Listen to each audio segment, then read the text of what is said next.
and some of our beaches are not as beautiful as they used to be. But the upcoming International Coastal Cleanup Day is here to put a stop to that. Joining us to tell us more about this are Funding and PR Officer Charlene Rowe, Caribbean Coastal Area Management Environmental Officer of NEPA Monique Curtis, and Dive Officer at the Royal Jamaica Yacht Club, Dave, South African Noble. Good morning to you all. Welcome to Smile Jamaica. Let me start with you, Miss NEPA. This is an international thing we're talking about? Right. There is an organization that goes by the name of Ocean Conservancy. Their mandate is the protection of our ocean and our ocean health. So every year, annually in September, they host an international event where millions go out on the beaches in their respective countries and pick up millions of tons of garbage. So when you say respective countries, how many countries are involved here? Well, up to last year we had over 100 countries registered to participate in the annual cleanup. So you just go on the beach, take up your stuff? Well, what happens is that the Ocean Conservancy compiles a report. So participants on the day are asked to actually not only pick up the garbage, but to also tally the amount and the types of garbage that they're actually picking up from the beaches, so that we'll get a feel of what's causing the problem and what's the garbage that's deposited on our beaches. Yes, the great Charlene. CCAM is what I know? Caribbean Coastal Area Management. And so you're involved also? Yes, we are, because we're coastal area. Yeah, but when you say Caribbean now, so... Well, my organization is located in the Portland Bight Protected Area, which is south of Jamaica. So we're in between Hellshaw and the Milk River, Clarendon. So the Portland Bight Protected Area is Jamaica's largest protected area. Dave, Monique mentioned a lot of litter going out. Perhaps we should look at controlling the situation before it gets to what it is. But let's speak to, before we get to controlling, let's speak to what exactly is causing the level of pollution that we're seeing here in Jamaica. The level of pollution in Jamaica is actually astronomical. Jamaica is very fortunate that it is an island. Imagine if Jamaica was not an island. You didn't have the wind to blow away the air pollution, you didn't have the ocean currents to blow away all the litter entering the sea. Okay, a big issue is you can drive anywhere in Kingston, you just cross a gully. And people throw things into the gully. Now, I think it's going to be a joint collection of adjusting the mindset, looking at garbage collection.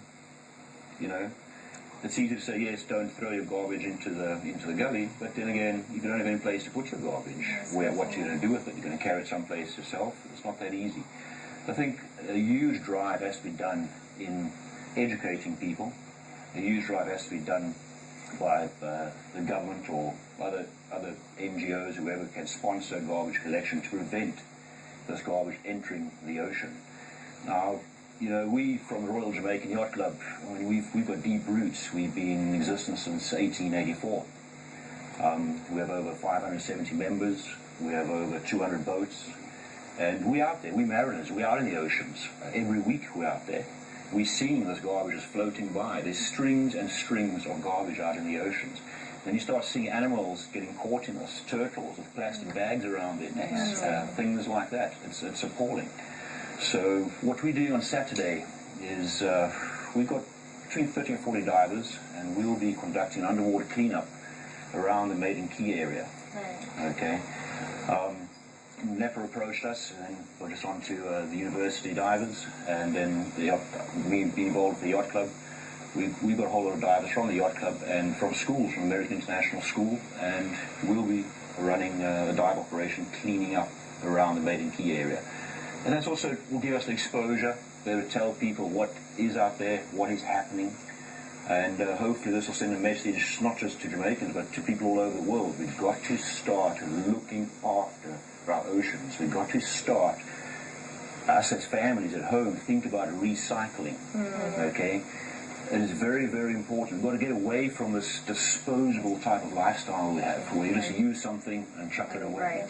We've got to get away from it. Monique, as a representative of NEPA, how bad is it statistically? I'm going to use data from the past events that we have had, because we do submit reports from the events. We had a group of volunteers in 2011 of 400, and we were able to collect over 600 bagged garbage for disposal from 2 kilometers of beach. What size bags are we speaking of We're here? speaking of regular garbage bags, Wow. right? And so it is a vast problem, and this is why the Sorry, campaign... how many bags?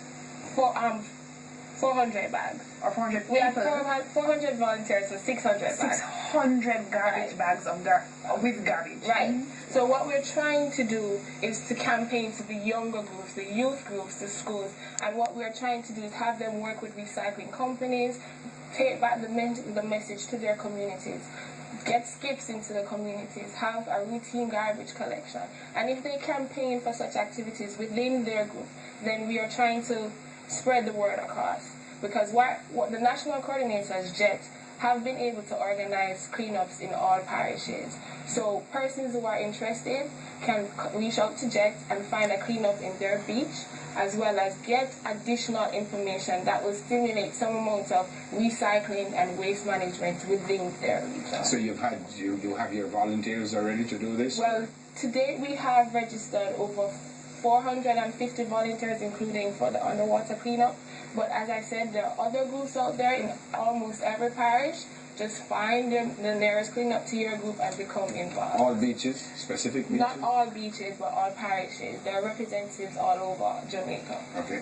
How do people find these? How do people locate these individuals? Well, apart from the cleanup, which we'll be staging at Seacam at Welcome Beach, Yeah, we're on Welcome Beach. and Nepal's cleanup on Half Moon Bay Beach in Helshaw, and Shipwreck in Palisades, you can make contact with the Jamaica Environment Trust, and they will give you a link to the nearest cleanup in your location. All right, thanks a lot. Key was what Dave said, that we need to clean the gullies. Whose responsibility for the gullies? Well, the cleanup and the maintenance of the gullies are the responsibility of your parish representatives. So we you need can to- also appeal to them. Yeah, so we need to clean the gullies, then it won't go in the sea and we won't have this problem. And you know what to do? I must say, one of my biggest pet peeves, it absolutely irks me to drive on the road and see people throw things outside the car window. Yeah, one drop Just of stop one the drop on my doing car, it, right. No, stop doing it. I Yeah. mean, Not because it leaves big your fast side. food bags. It goes somewhere else. That's Stop responsibility. doing that. Thanks a lot, Charlie Respect. Rowe, Funding and Respect. PR Officer, Caribbean Coastal Area Management, Environmental Officer of NEPA, Lee Curtis, and Dive Officer at the Royal Jamaica Yacht Club, Dave Noble. Thanks a lot for coming in. Before I move, remember the Glenmuir